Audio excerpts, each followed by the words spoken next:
দূরত্ব বাড়িয়ে যদি গুরুত্ব বোঝাতে হয় তাহলে সেই মানুষটা তোমার নয়। কারণ যে তোমার, সে কখনো এমনটা করবে না। বরং তুমি যাই করো না কেন, সে মানুষটা সবসময় তোমার পাশে থাকবে, তোমাকে সাপোর্ট দিবে।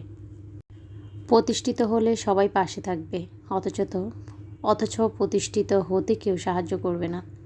এটাই বাস্তবতা। আসসালামু আলাইকুম, এমএন ব্লগ থেকে আমি নাসরিন রহমান বলছি। আশা করি আমার প্রিয় আপু এবং ভাইয়ারা সবাই অনেক অনেক ভালো আছেন। ইউটিউবে প্ল্যাটফর্মে না আসলে আমি কখনো বুঝতাম না, না দেখা মানুষগুলো আমাকে এত ভালোবাসে। এই ভিডিওগুলো আমার আগেই করা ছিল, তো আপনাদের সঙ্গে শেয়ার করা হয়নি। গিয়েছিলাম আমরা আমাদের সংসারের একটা প্রয়োজনীয় জিনিস কিনতে। সেই জিনিসটা কি হতে পারে আপনারা গেস করতে পারেন।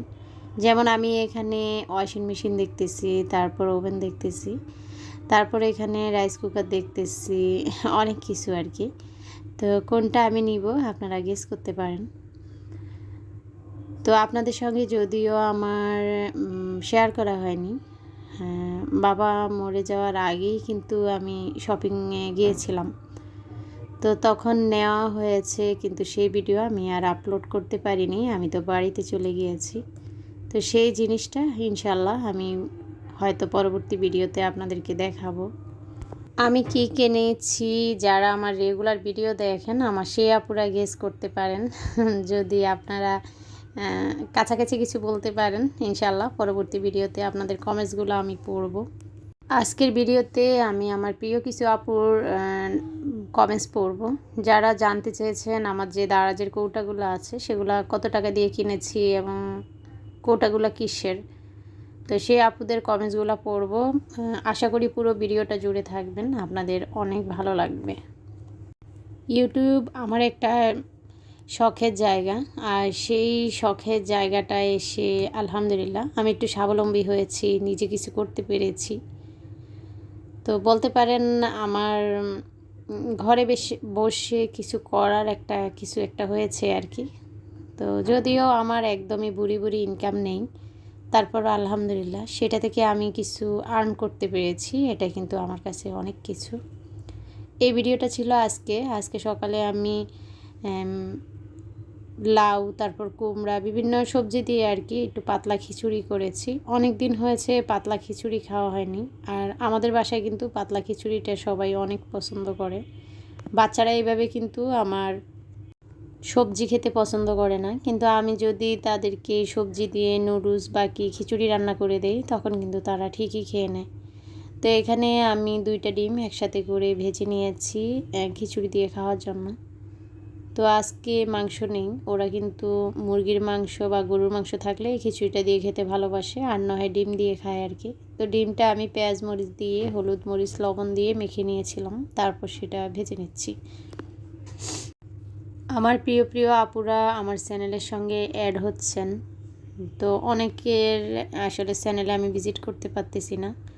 যারা সবসময় ভিডিও দেখেন তারা জানেন আসলে এখনও স্বাভাবিক হতে পারি না। যতই কাজকর্ম করতেছি সেটা বাধ্য হয়ে করতেছি। আমার মনটা এমনই আসলে। হ্যাঁ, আমার হার্ট খুব দুর্বল, সেটা আমি আগে বুঝতে পারি না। যখন আমার নিয়াজকে আমি খতনা করতে গিয়েছিলাম তখনই আমরা টের পেয়েছি। আর দেখেন ফ্রিজের অবস্থা, ফ্রিজ বন্ধ করে রেখেছিলাম, আইসগুলা পড়তেছে। তো ফ্রিজ পরিষ্কার করা কিন্তু এই যে কোরবানির আগে একদমই ফরজ হয়ে গিয়েছে আর কি। তো অফ ক্যামেরায় আমি ফ্রিজটা একদম সম্পূর্ণ সাবান দিয়ে ঘষে পরিষ্কার করে নিয়েছি। আর মাশাল্লাহ দেখেন এখন কত ফ্রেশ লাগতেছে। এই তো।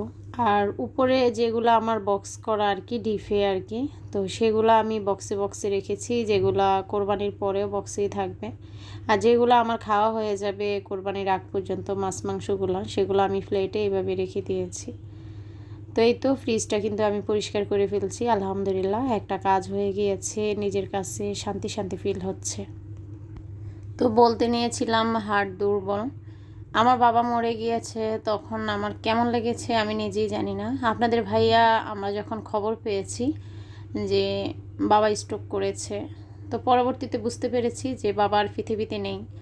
তো তখন আপনাদের ভাইয়া একটাই আমাকে সান্ত্বনা দিচ্ছিল যে অনেকেরই তো বাবা মরে যায়, তখন তাদের মাথার উপর কোনো ছাদ থাকে না, বা অনেক মেয়েদের বাবা মারা যাচ্ছে, তাদের ভাই মানে দেখা যায় যে এখনও বিয়ে হয় না, বাকি ইনকাম করার মতো কেউ থাকে না।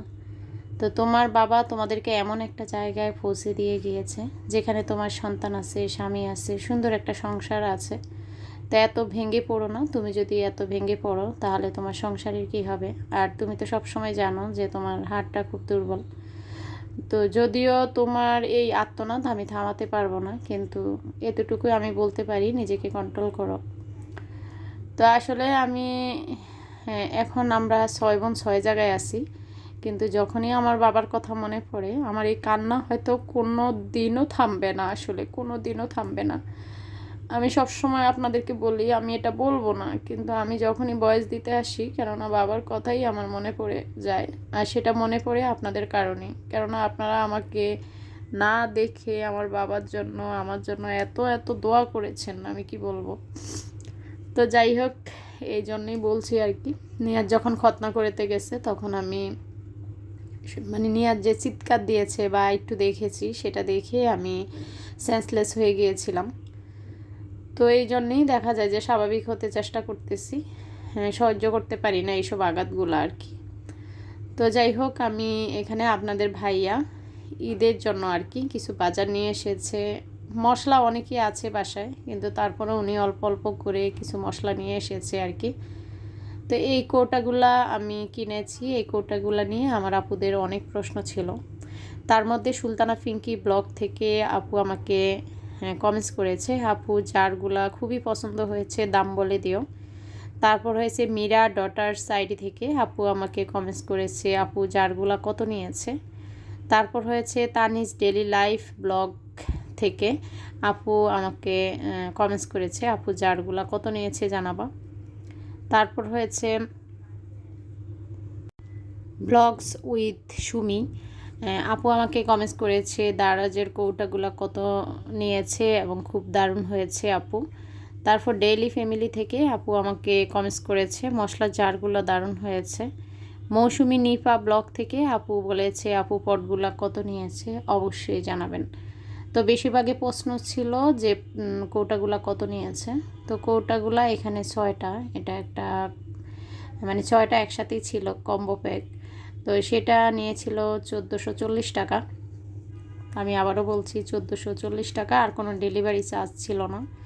তো সেটা আমি এই মুহূর্তে আমার মনে নেই, যেহেতু আমার বাবা মারা গেল 26 তারিখ। তো তার আগে আমি এটা অর্ডার করে গিয়েছিলাম। যে কোনো একটা বিশেষ অফারে ছিল, ডেলিভারি চার্জ ছিল না, সেটাও মনে নেই এই মুহূর্তে অফারটা কী ছিল। তো যাই হোক, আমার নিশামণি সবগুলা ওই যে কালো যে স্টিকারগুলো ছিল সেগুলোতে লিখে রেখেছিল। ও আমাকে জিজ্ঞেস করেছে কৌটাগুলোতে আমি কি রাখবো। তো সেভাবে সে লিখে রেখেছে। তারপর আমি আবার লাগিয়ে লাগিয়ে এই তো মশলাগুলা মানে ঢুকিয়ে নিলাম।